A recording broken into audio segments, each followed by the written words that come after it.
Hi, I'm Barbara Henderson, and my book, Scottish by Inclination, is published today on the 5th anniversary of the Brexit Referendum. Here is what I remember of that day. The June morning sun swirled through the glass.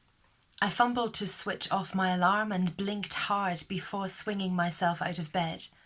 As the only early riser in our family, and even that label is worn half-heartedly, I staggered downstairs and clipped the dog on the lead. The morning dog walks are mine generally. In the evening, I wilt like a daisy, and the thought of heading out into the inevitable lashing rain fills me with dread. No, I'd rather take the morning hit. There are a variety of routes around our neighbourhood in Inverness. It becomes an autopilot exercise, except for that morning. "Hello," shouted a man from 2 streets along. "Big day today, huh?" My brain was still doing its morning stretches. What? Why big day? Brexit? He shook his head. He was a fellow German, a forester, who had lived here almost as long as I had. His wife had taken their child to our German group years ago. "Aren't you worried?" he wanted to know.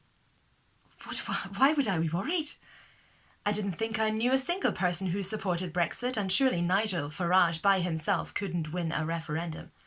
"No, not worried," I declared blithely. "Ah," he answered with his trademark smile. "I'm not so sure."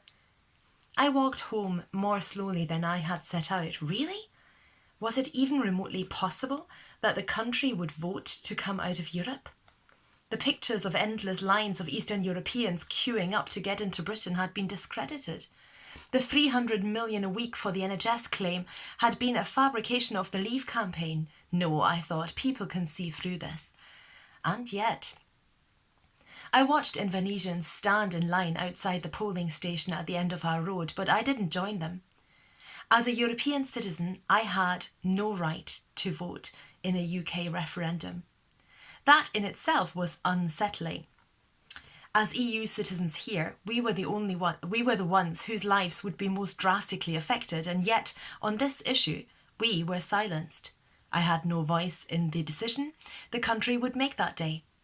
I valued the institution immensely. The EU had made free movement possible for people like me, enabling us to work, live and study wherever we chose. Now I had to trust those around me to value it too, and I did. In the run-up to the day, it was hard not to take some of the debate personally.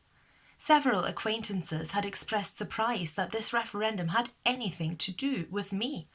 We don't mean you, obviously, not people like you. People like me who lived and worked here, claimed no benefits and contributed to society by volunteering and looking after their local communities. Well, that was a little rich. The point was, if we left the EU, people like me wouldn't be able to come in the first place. Of course, I recognised that not every person who supported Brexit had a personal vendetta against immigrants, but in the rhetoric, it felt like a driving factor. In the evening, there was a real sense of occasion on the BBC. "Polls have now closed for the referendum on Britain's membership of the European Union," announced David Dimbleby, the veteran journalist, who entertainingly had to miss question time once because he had been knocked unconscious by a bull on his Sussex farm. "We expect the first results to come in at midnight." Rob and I exchanged a glance across the sofa. "Are we staying up?" I asked. Rob hesitated. It was a Thursday, a school night. He'd have work in the morning. "For a bit," he mumbled. The unspoken words hung in the air. "We'll watch until we're sure that there's nothing to worry about. We'll soon see how it's going." We brewed some strong coffee, gently coaxed the teenagers upstairs and made ourselves comfortable. I brought a duvet down from the bedroom. There was much speculation. Interviews with focus groups and interested commentators only part held our interest. The footage of students sprinting across sports halls with ballot boxes was much more like it. It felt like a Hollywood blockbuster, and hopefully one which was going to finish with a satisfying outcome. We expected to be safe, in a roller coaster sort of way. You take your seat and you strap in. For a moment, the illusion of deadly danger sends your heart rate soaring, but you're never in danger, not really. We began to shift uncomfortably as result after result was shared. True to my expectation, Scotland voted comfortably to stay within the European Union, but it was a different story in England. At around 1 o'clock, Rob decided to go to bed. "I can't watch any more," he said.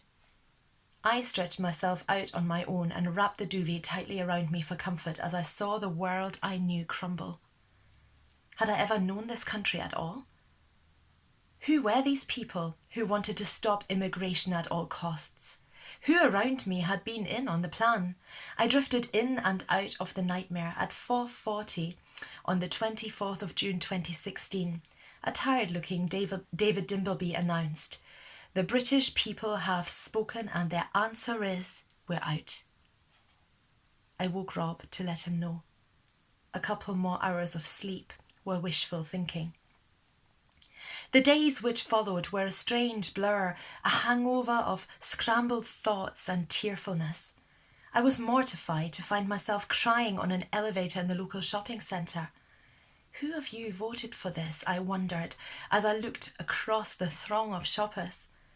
We don't mean you? Not people like you? It's not personal?